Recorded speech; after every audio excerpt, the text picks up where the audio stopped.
Bismillahirrahmanirrahim. Assalamualaikum warahmatullahi wabarakatuh.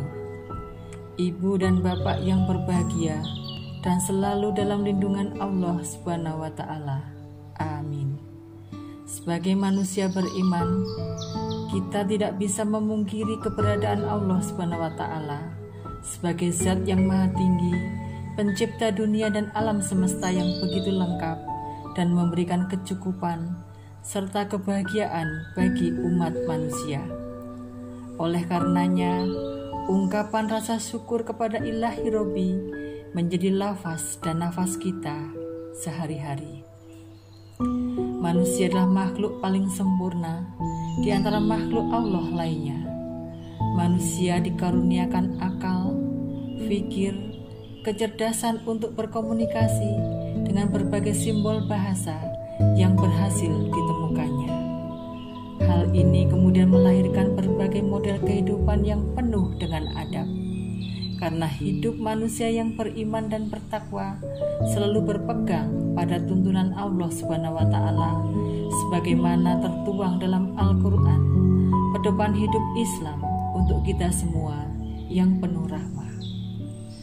Kehidupan manusia terus bergerak dinamis dari waktu ke waktu dengan menghasilkan keadaban baru yang terkadang membutakan manusia pada kehidupan hedonis yang hanya berpacu pada kesenangan duniawi.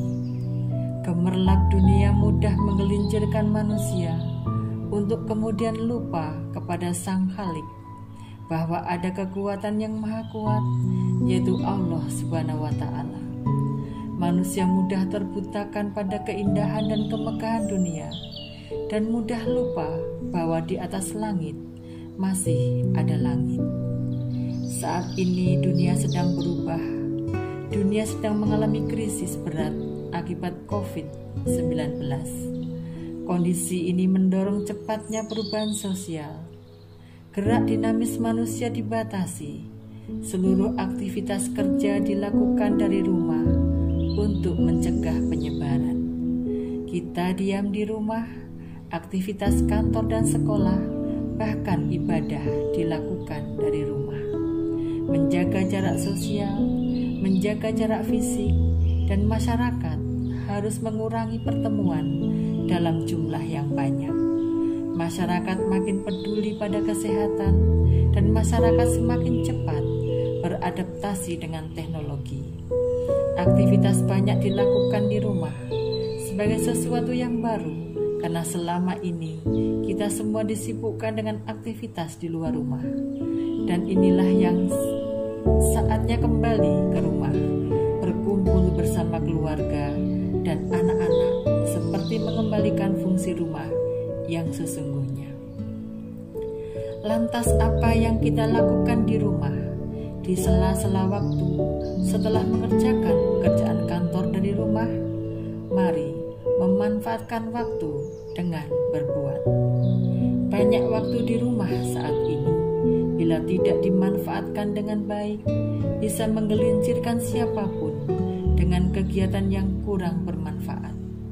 Misalnya, bergunjing secara virtual, berselancar dengan teknologi untuk hal-hal yang berdampak kurang positif, dan lain sebagainya. Seolah-olah akal dan pikiran melayang-layang tidak tentu arah, sebagaimana terjemah dalam Quran Surat At-Taubah ayat 87 yang artinya, mereka rela berada bersama orang-orang yang tidak pergi berperang. Saat yang paling berbahaya menurut ayat tersebut adalah manakala akal tidak berbuat apa-apa. Karena pada kondisi seperti ini mudah sekali mendatangkan rasa gundah, cemas, sedih, dan lain sebagainya.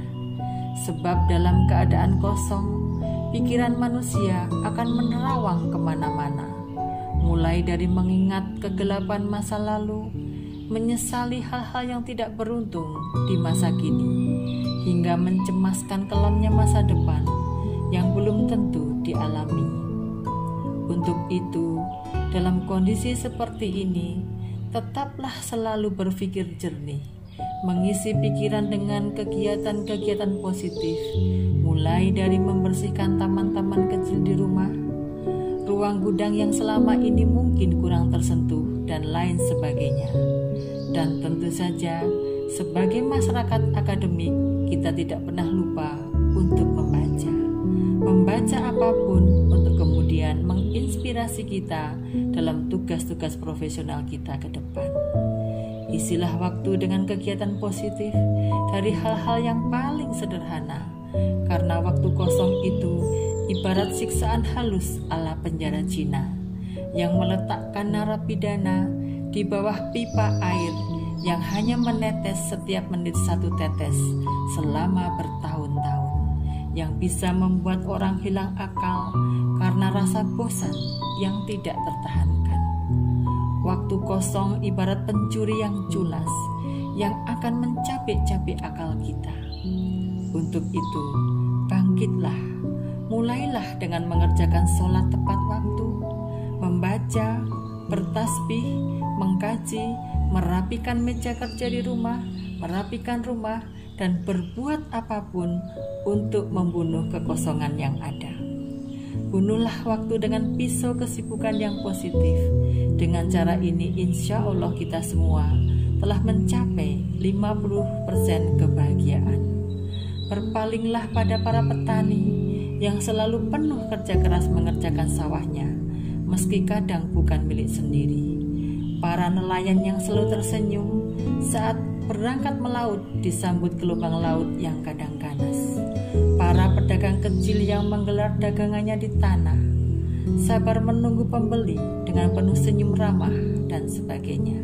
Mereka selalu berbahagia dan ceria dengan aktivitasnya, bagaikan burung camar yang bebas terbang di atas laut. Mereka tidak pernah gelisah karena akal mereka selalu diisi dengan aktivitas positif sebagai ibadah. Semoga kita selalu diberikan rasa bahagia dengan mengisi akal kita melalui aktivitas-aktivitas positif sebagai wujud pengabdian kita kepada Allah Subhanahu wa Ta'ala. Amin. Assalamualaikum warahmatullahi wabarakatuh.